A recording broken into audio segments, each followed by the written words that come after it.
Olá! Aqui estamos para mais uma semana de boa leitura, não é? Bom, hoje é dia das 1001 noites. Nós vamos para a sexta noite. Chegada a sexta noite, o sultão e sua esposa foram se deitar. Dinazade, acordando na hora habitual, chamou a sultana, mas Shahriar, tomando a palavra, disse: desejo ouvir a história do segundo ancião e dos 2 cães negros. Vou contentar vossa curiosidade, senhor. O segundo ancião, dirigindo-se ao gênio, assim começou sua história. Então agora é a história do segundo ancião e dos 2 cães negros. Grande príncipe dos gênios, sabereis que somos 3 irmãos, esses 2 cães negros que vedes, e eu, que sou o terceiro. Nosso pai, ao morrer, deixou a cada um de nós 1000 sequins. Devia ser a moeda lá do lugar e da época, né? Com tal quantia, abraçamos os 3 a mesma profissão. Fizemo-nos mercadores. Pouco tempo depois de termos aberto uma loja, meu irmão mais velho, um desses cães, resolveu viajar e negociar em países estrangeiros. Assim, vendeu todos os seus bens e comprou mercadorias próprias para o negócio que tencionava realizar. Esteve ausente um ano inteiro. No final deste ano, um homem pobre, que me pareceu pedir esmolas, apareceu na minha loja. Disse-lhe eu: valha-te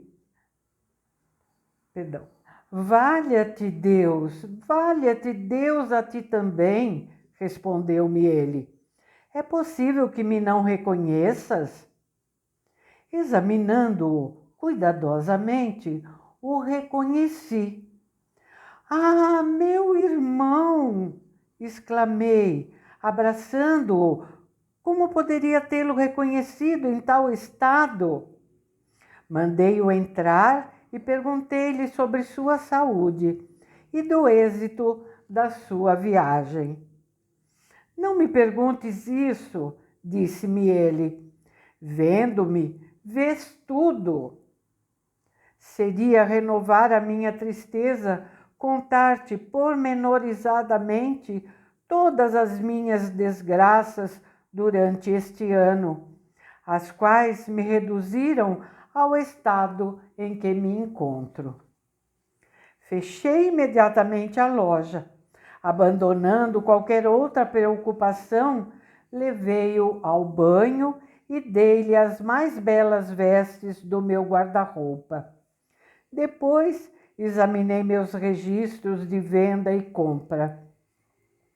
Verificando que havia dobrado os meus bens, isto é, que possuía 2000 sequins, entreguei-lhe a metade. Com isso, meu irmão, disse-lhe eu, poderás esquecer tua perda. Ele aceitou os 1000 sequins com alegria, reordenou seus negócios e vivemos juntos como era antes. Algum tempo depois, meu segundo irmão, o outro desses 2 cães, quis também vender seus bens. Fizemos, meu irmão mais velho e eu, tudo quanto era possível para o dissuadir, mas não houve jeito. Vendeu-os e com o dinheiro comprou mercadorias para o negócio que decidira empreender no estrangeiro. Juntou-se a uma caravana e partiu. Voltou um ano depois, no mesmo estado que nosso irmão. Dei-lhe vestes novas e como dispunha novamente de 1000 sequins, além dos meus bens, entreguei-lhes. Ele abriu uma loja e continuou a exercer a sua profissão. Um dia, meus 2 irmãos foram me procurar para me propor uma viagem de negócios. A princípio, eu rejeitei a oferta. Vós já viajastes, disse-lhes, e o que lucrastes? Quem me assegura que eu serei mais feliz do que vós? Foi em vão que me contaram tudo quanto lhes parecia dever me ofuscar e me animar a tentar a sorte. Recusei-me a participar do seu plano, mas insistiram tanto que, após ter resistido durante 5 anos às suas solicitações, finalmente acabei cedendo. Quando, porém, se tratou de fazer os preparativos da viagem e comprar as mercadorias de que precisávamos, verifiquei que haviam dissipado seus bens e nada lhes restava dos 2000 sequins que eu dera a cada um. Não lhes fiz a menor censura. Pelo contrário, como os meus bens equivaliam a 6000 sequins, dividi a metade com eles, dizendo-lhes: meus irmãos, é preciso arriscar estes 3000 sequins e esconder os outros num lugar seguro, a fim de que, se a nossa viagem não for mais feliz do que a que vós fizestes, tenhamos com o que nos consolar e retomar nossa antiga profissão. Assim, entreguei 1000 sequins a cada um, guardei outros tantos para mim e enterrei os 3000 restantes num canto da minha casa. Compramos mercadorias, embarcamo-las num navio que fretamos e zarpamos com vento favorável. Após um mês de navegação, mas estou vendo o dia, prosseguiu Sherazade, e é preciso que eu pare. Minha irmã, disse Dinazade, eis uma história que promete bastante. Para mim não é difícil imaginar que a continuação deve ser extraordinária. Não te enganas, respondeu a sultana, e se o sultão permitir contá-la, estou certa de que se divertirá muito. Shahriar levantou-se como no dia anterior, sem nada dizer, e não deu ordem ao grão-vizir para ele matar sua própria filha. Mais uma noite ela conseguiu seu propósito, né? Então vamos para a 7ª noite. Ainda bem que a gente não precisa esperar uma noite inteira, né? No final da 7ª noite, Dinazade suplicou à sultana que continuasse a linda história não terminada na véspera.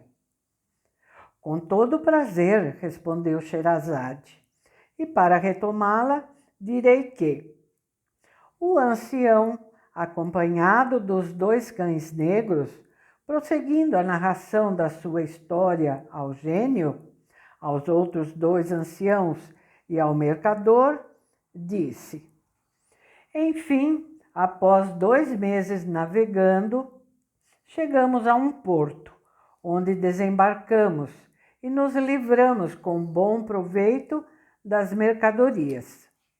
Eu, sobretudo, vendi tão bem as minhas que ganhei 10 por 1.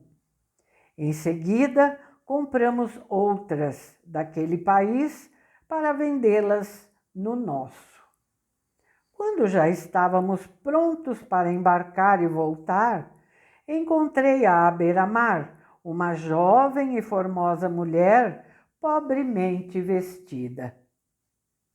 Chegando-se a mim, beijou-me a mão e rogou-me insistentemente que a desposasse, levando-a comigo. Não concordei com o que ela me pedia. Tanto fez para me persuadir, repetindo que eu não deveria zelar pela sua pobreza, que ficaria muito contente com o seu procedimento, que afinal cedi. Comprei-lhe roupas novas e, após tê-la desposado, mediante um contrato de casamento regular, embarquei com ela. Durante a viagem, percebi tantas boas e belas qualidades naquela criatura que passei a amá-la cada vez mais.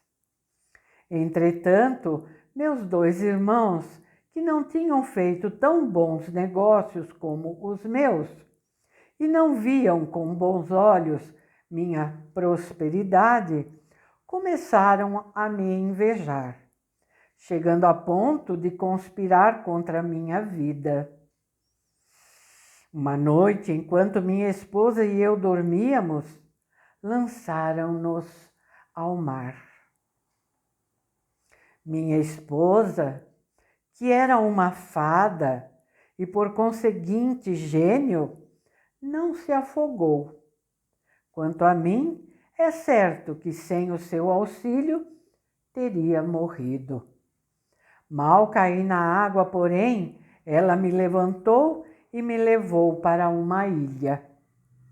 Ao amanhecer, disse-me: já vês, meu marido, que salvando-te a vida, não te recompensei mal pelo que fizeste por mim. Hás de saber que sou uma fada e que, achando-me à beira do mar, quando estavas para embarcar, senti tão forte inclinação por ti que quis experimentar a bondade do teu coração.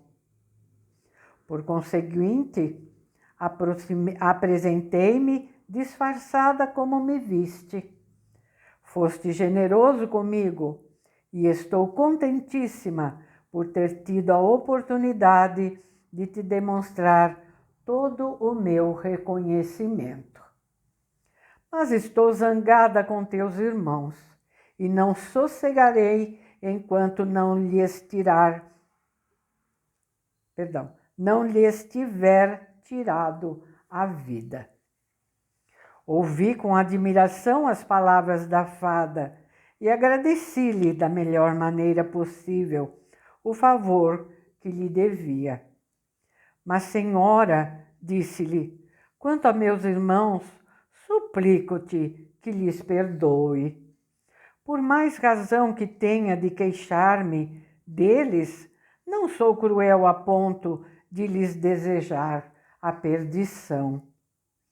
Contei-lhe em seguida o que fizera em outros tempos por ambos, e aumentando minhas palavras a sua indignação, ela me disse: é preciso que eu parta imediatamente ao encontro desses traidores e ingratos e que deles me vingue. Vou destruir-lhes o navio e jogá-los no fundo do mar. Não, senhora linda, prossegui, em nome de Deus, não faças nada disso. Modere tua ira e lembra-te de que são meus irmãos e que sempre convém pagar o mal com o bem. Acalmei a fada com aquelas palavras. Quando terminei de proferi-las, ela me transportou num instante da ilha em que nos achávamos ao terraço da minha casa, após o que desapareceu. Desci, abri as portas, desenterrei os 3.000 sequins que havia escondido. Em seguida, segui para minha loja, a abri e recebi dos mercadores, vizinhos meus, congratulações pelo meu regresso.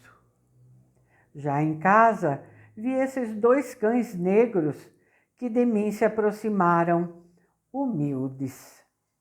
Não sabendo o que significava aquilo, fiquei admirado. Mas a fada, que não tardou em aparecer, me esclareceu. Meu marido, disse-me ela, não te surpreendas por ver esses 2 cães aos teus pés. São teus 2 irmãos. Estremeci àquelas palavras e perguntei-lhe por que poder eles se encontravam em tal estado. Fui eu que os transformei, respondeu-me ela. Ou melhor, foi uma de minhas irmãs, a quem incumbi de puni-los, e que ao mesmo tempo afundou o navio. Tu perdes com isso as mercadorias que nele tinhas, mas eu te recompensarei. Quanto a teus irmãos, condenei-os a viver 10 anos sob esta forma. Sua perfídia torna-os perfeitamente merecedores de tal penitência. Enfim, após ter me indicado onde poderia ter notícias suas, desapareceu.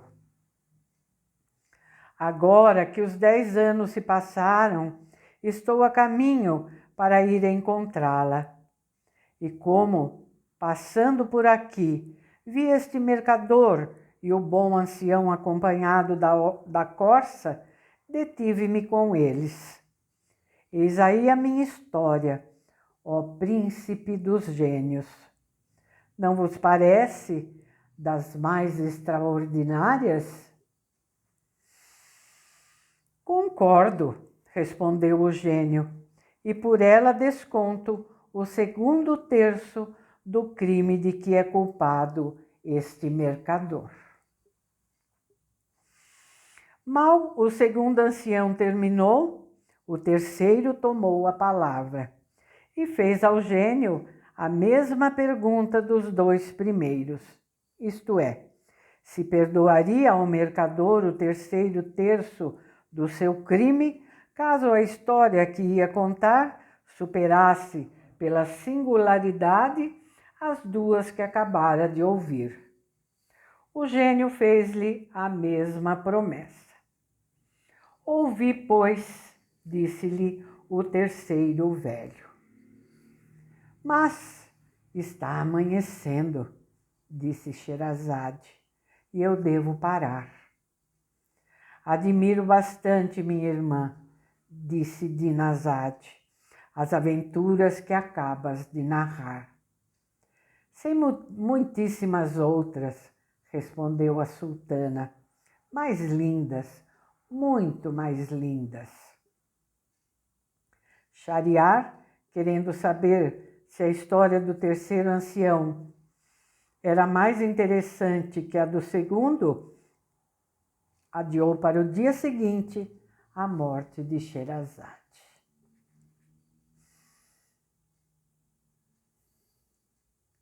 Será que dá tempo de ler mais uma? Acho que dá, porque não é muito comprido.